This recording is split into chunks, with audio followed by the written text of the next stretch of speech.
Hi friends, ಇವತ್ತಿನ recipe ದಾಗಡಿ ಸೊಪ್ಪಿನ ಉಪ್ಸಾರು. ನೋಡಿ, ಈ ಥರ ಬರುತ್ತೆ ದಾಗಡಿ ಸೊಪ್ಪು. ಇದನ್ನು ನೀಟಾಗಿ ಸೋಸ್ಕೊಬಿಟ್ಟು ಎಲ್ಲ ನೀಟಾಗಿ ತೆಗೆದಿಟ್ಕೊಂಡು, ಮತ್ತು ಇದು ಖಾರಕ್ಕೆ ಕುಡಿ ಅಂದ್ಬಿಟ್ಟು ನಾನು ಸ್ವಲ್ಪ ಮಿಕ್ಸ್ಗೆ ಹಾಕೋತಾ ಇದ್ದೀನಿ. ಸೊ ಇವಾಗ ನೀರಾಗಿ ತೊಳೆದಿಟ್ಕೋಬೇಕು. ಒನ್ ಟೈಮ್ ತೊಳ್ಕೊಂಡ್ರೆ ಸಾಕು, ಜಾಸ್ತಿ ಮಣ್ಣಿರಲ್ವಲ್ಲ, ಅದಕ್ಕೋಸ್ಕರ. ಇಲ್ಲಿ ತೊಗರಿ ಬೇಳೆನ ತೊಗೊಂಡಿನಿ 1/4 kg ಅಷ್ಟು. ನಾನು ಕುಕ್ಕರನ್ನು ಬಳಸ್ತಾ ಇದ್ದೀನಿ. ಸೊ ಒಂಚೂರು ನೀರು ಹಾಕೋಬೇಕಾಗುತ್ತೆ. ತೊಗರಿ ಬೇಳೆನ ತೊಳೆದು ಹಾಕೋತಾ ಇದ್ದೀನಿ.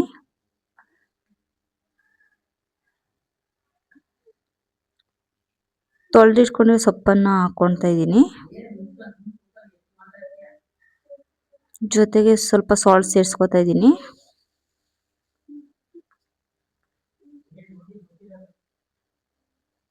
ಸಾಲ್ಟ್ ಎಲ್ಲ ಚೆನ್ನಾಗಿ ಮಿಕ್ಸ್ ಆಗಬೇಕು. ಸೊ 2 ವಿಷಲ್ ಬಂದರೆ ಸಾಕು.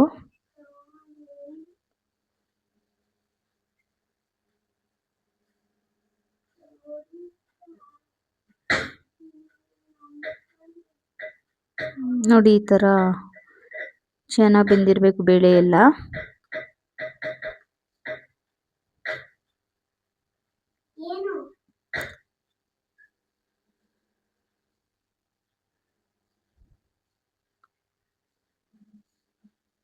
ನೀರನ್ನು ಸಪ್ರೇಟ್ ತೆಕ್ಕೋಬೇಕು. ನೋಡಿ, ಈ ಥರ ತೆಕ್ಕೋಬೇಕಾಗುತ್ತೆ ನೀರನ್ನು ಸಪ್ರೇಟು. ಇದು ಫಸ್ಟು ಪಲ್ಯನ ಮಾಡ್ಕೋತಾ ಇದ್ದೀನಿ. ನಾನು ಪಲ್ಯಕ್ಕೆಲ್ಲ ರೆಡಿ ಮಾಡಿ ಇಟ್ಕೊಂಡಿದ್ದೀನಿ. ಸೊ ಇಲ್ಲಿ ಬಾಣಲಿನ ತೆಗೊಂಡಿದ್ದೀನಿ. ಫಸ್ಟ್ ಸಾಸಿವೆನ ಹಾಕ್ಕೊಂಡೆ, ಎಣ್ಣೆ ಬಿಟ್ಕೊಂಡು ಕಾಯ್ದಾದ್ಮೇಲೆ ಈರುಳ್ಳಿ,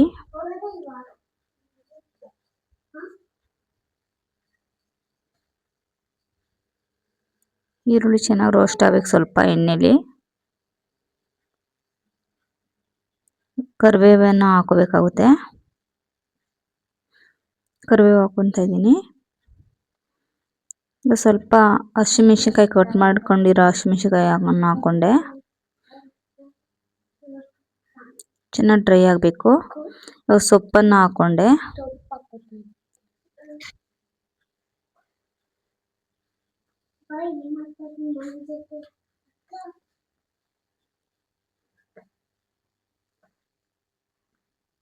ಮಿಕ್ಸ್ ಮಾಡ್ಕೋಬೇಕು. ಇವಾಗ ಸ್ವಲ್ಪ ಮೇಲೆ ಕೊತ್ತಂಬರಿನ ಹಾಕೋಬೇಕಾಗುತ್ತೆ. ನೋಡಿ ಫ್ರೆಂಡ್ಸ್, ಸೊಪ್ಪಿನ ಪಲ್ಯ ರೆಡಿ ಆಯ್ತು. ಇವಾಗ ಸಾಂಬಾರಿಗೆ ರೆಡಿ ಮಾಡ್ಕೋತಾ ಇದ್ದೀನಿ. ಹಸಿಮೆಣಸಿನ್ಕಾಯಿ ಸುಟ್ಟಿರೋಂಥದ್ದು, ಬೆಳ್ಳುಳ್ಳಿ, ಜೀರಿಗೆ ಮೆಣಸು, ಟೊಮೊಟೊನ ಸಣ್ಣದಾಗಿರೋದು ಕಟ್ ಮಾಡಿ ಹಾಕ್ಕೊಂಡೆ, ಮತ್ತು ಕೊತ್ತಂಬರಿ ಹಾಕ್ಕೊಂಡಿದ್ದೀನಿ ಕಟ್ ಮಾಡಿ ತೊಳೆದು. ಸ್ವಲ್ಪ ತೆಗೆದಿಟ್ಕೊಂಡಿರೋ ನೀರನ್ನೇ ಹಾಕ್ಕೊಂಡೆ, ಮತ್ತು ಸೊಪ್ಪು ಬೇಳೆ ಹಾಕೋಬೇಕು ಜೊತೆಗೆ.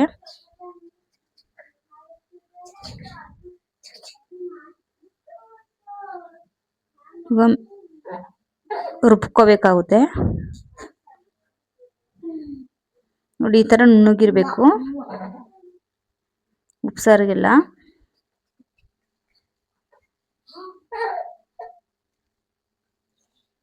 ತೆಗೆದಿಟ್ಕೊಂಡಿರೋ ನೀರಲ್ಲೇ ನಾನು ಸಾಂಬಾರು ಮಾಡ್ಕೋತಾ ಇದ್ದೀನಿ.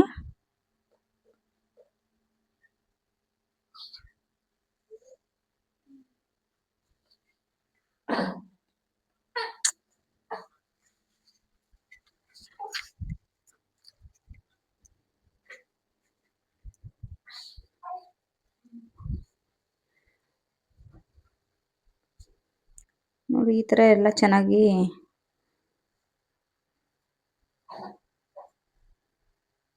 ಸಾಂಬಾರನ್ನ ತಿರುಗಿಸ್ಕೋಬೇಕು. ರುಚಿಗೆ ತಕ್ಕಷ್ಟು ಸಾಲ್ಟನ್ನು ಹಾಕ್ಕೊಳ್ತಾ ಇದ್ದೀನಿ. 2 ನಿಮಿಷ ಕಾಯಿಸ್ಕೋಬೇಕು ಉಪ್ಸಾರನ್ನು. ಜಾಸ್ತಿ ಕಾಯಿಸಿದ್ರೆ ಟೇಸ್ಟ್ ಇರಲ್ಲ.